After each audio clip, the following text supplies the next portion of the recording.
The light of time opened, and I stepped into streets scented with fresh bread, fish, and beeswax. Aromas that tell whole lives in tiny notes. Pompeii breathed an ordinary morning, unaware of what already moved beneath its stones, like an old secret rising toward the surface. It was the year 79 after Christ, and painted facades glowed with intense colors where gods and daily scenes spoke to passers-by. Children ran, merchants chanted prices, women combed hair in the shadow of columns. Everything was so normal that tragedy seemed a distant word. I felt first a murmur in the ground, a low whisper running through the stones under my paws. Animals reacted before humans. Restless dogs, scattered birds, fish leaping in cisterns. Nature, always wise, spoke a language hurried people rarely heed. At the market, a man pointed north and named Pliny the Younger. He said his uncle Pliny the Elder watched smoke across the gulf at Misenum. Words that some took as rumor, others as warning. Here, routine stitched the day together and muffled the alarm. Column shadows stretched long across the paving, and the sun looked too clean, translucent like polished glass. There was a subtle weight in the air, an opacity no one could explain, as if the city was being slowly veiled by an invisible curtain. As I walked the alleys, time seemed to stretch, giving each sound more meaning. A door's knock, the clink of metal, a laugh that ended without reason. Small signs, gathered together, made the trail of something that had not yet dared show its face. At the harbor, sailors spoke in low voices, recalling tremors felt offshore, bubbles rising in the sea for no reason, and sulfur scents drifting from the east. Men used to the moods of the ocean could read dangerous noises. Their faces tightened in silence. Near the baths, women noticed bubbles and puddles and faint tremors under the planks where they dried clothes. Someone laughed. Another said it was omen. Disbelief is a thin blanket that sometimes shields us from truth while also trapping it. Pigeons rose in ragged flocks, tearing across the sky like torn curtains. I watched them and understood the message they carried. The city was being summoned, not by men, but by something rising from inside the world. A young carpenter, hands calloused, pulled a splinter of wood from beneath a paving stone and muttered that he'd felt a vibration. "Earthquake," he said. He looked to Vesuvius, silent there, like a presence that always existed and now moved, subtle and unmistakable. In a side street, I heard talk of strange dreams, of restless animals, of mushrooming smoke seen far away. People repeated the stories. Some believed, others looked away. This is how history gathers itself, in small doubts that multiply. And I, a traveling cat, watched the city breathe its last measure of innocence, feeling beneath my paws the tension before the decisive step. Vesuvius still slept, but its signs already embroidered the day, stitching without haste the thread that would soon snap. The sound came like an ancient roar from under the earth, a noise that made the city hold its breath. Roof tiles shook, jars danced on shelves, and for a second, people simply looked at one another, trying to translate what the world had just spoken. Then rose a column of smoke, a black tower climbing so high it seemed to touch the day, forming a pine-like shape that Pliny the Younger would later record as the defining image of that moment. Nature displayed, with fury and strange beauty, its own signature. Lightweight rocks, pumice, began to fall like reversal rain. At first like grains, then stones as large as fists. Striking roofs, shattering pottery, marking the start of a new weight on the city. A mantle that would not be easy to remove. Dust began to wrap faces. Corners of streets filled with a nervous hush. People sought shelter, improvised coverings, ran with children in their arms. The rhythm of time changed. The everyday gave way to urgency, and urgency turned life into survival. Soldiers, who usually keep order, now carried fear and tried to organize routes. Shouts of to the harbor," echoed like a desperate refrain. Courage and panic braided together on each corner in a cruel dance of effort and failure. I sheltered beneath a porch, watching and feeling the world's color shift. Smoke made everything opaque. The horizon became a gray watercolor, and the city that had once displayed its colors began to turn into a shadow of itself. The streets were a tapestry of disconnected steps. Carts stuck, animals panicked, men pushing heavy chests. Attachment to things is a human language I've seen in every war and disaster. We try to carry with us what defines us, even when it hinders flight. I saw a couple who, instead of running, kneeled at a small household shrine, kissing their household gods. They held their penates as if the hand that grasped them could repel the sky. Faith, in that moment, became the last form of resistance.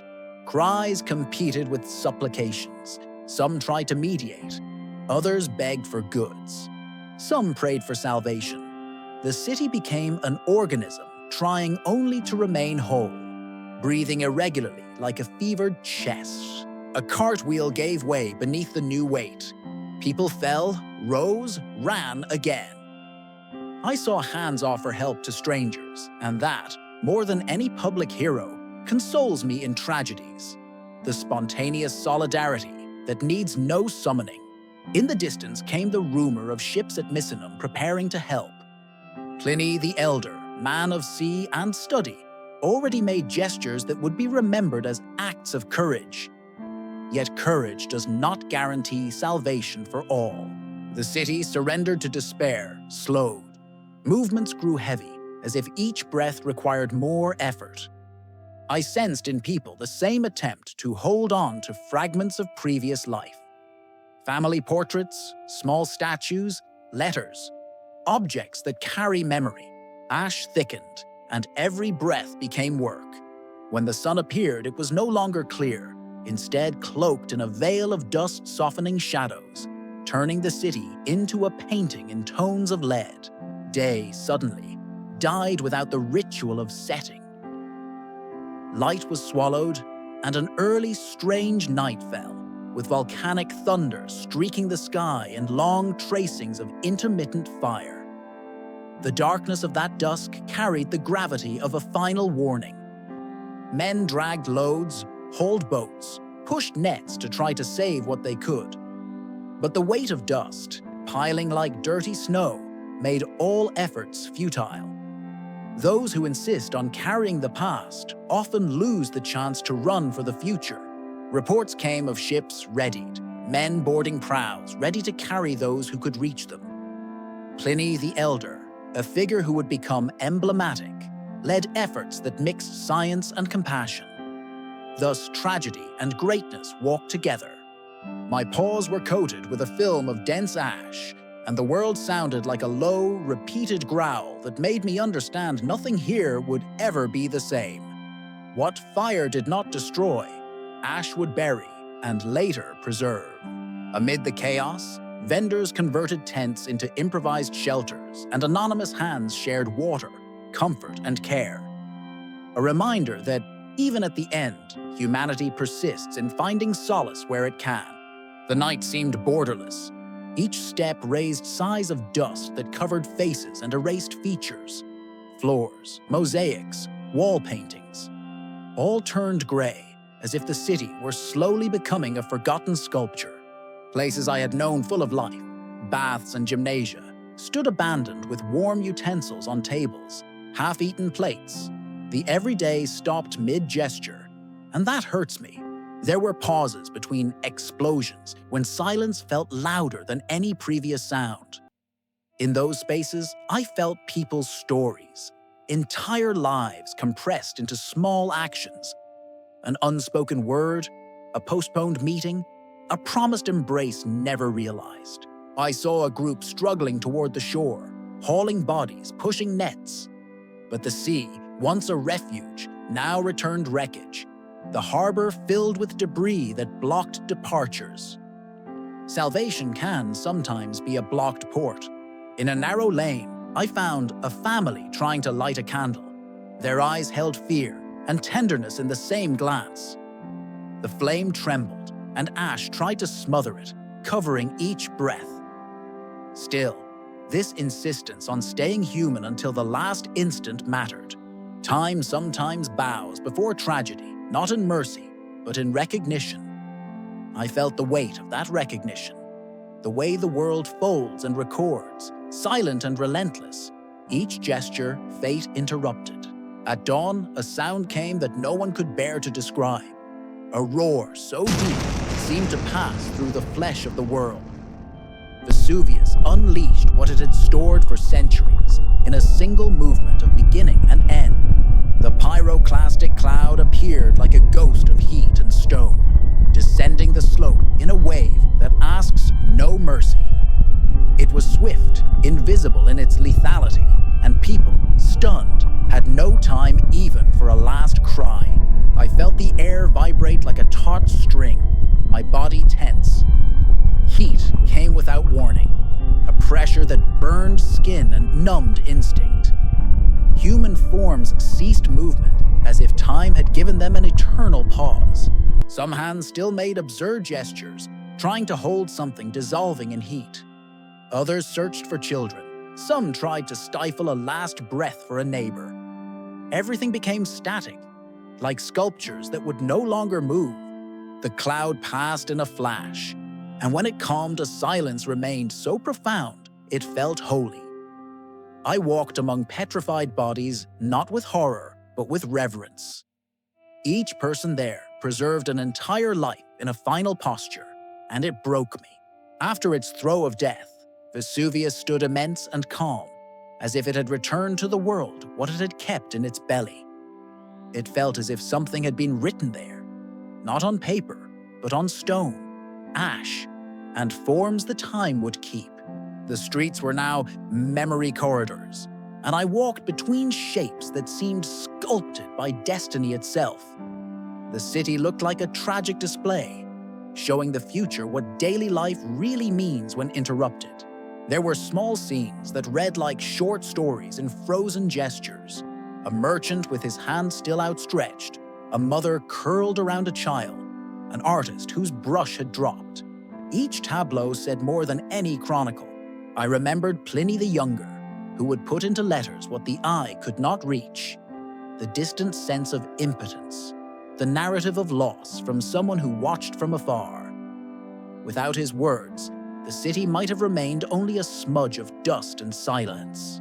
But there were those who would never have their names written down. Lives turned into anonymous forms. They made up the human fabric the catastrophe could not fully erase. Their stories, now petrified, would speak for centuries. I walked through houses where mosaics still showed joyful scenes. Faces of warriors, gods, lovers. It was strange to see so much beauty buried, as if the city chose to preserve itself in its final gesture, giving the future a mirror of the past. Time started to move again around me, but something had changed.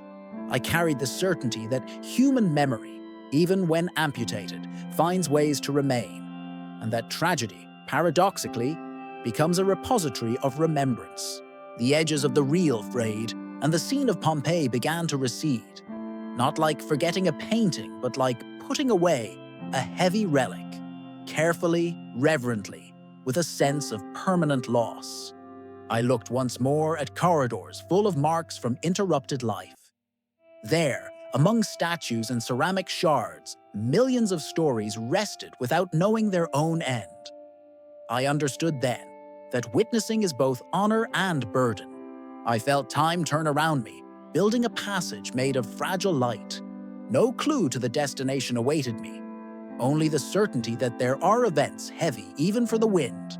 I carry them like cooled embers. I drew one last breath of that place that had been a city, and now was memory. The smell of ash stays, even when you leave. As a traveler, I felt a responsibility to remember without diminishing, to name without betraying. The arc of the leap opened. There were no more shouts, only the whisper of time calling, and a small conviction that wherever I go, I will bring the weight of the lives I saw vanish, turning them into stories to be told. I closed my eyes and let the light carry me.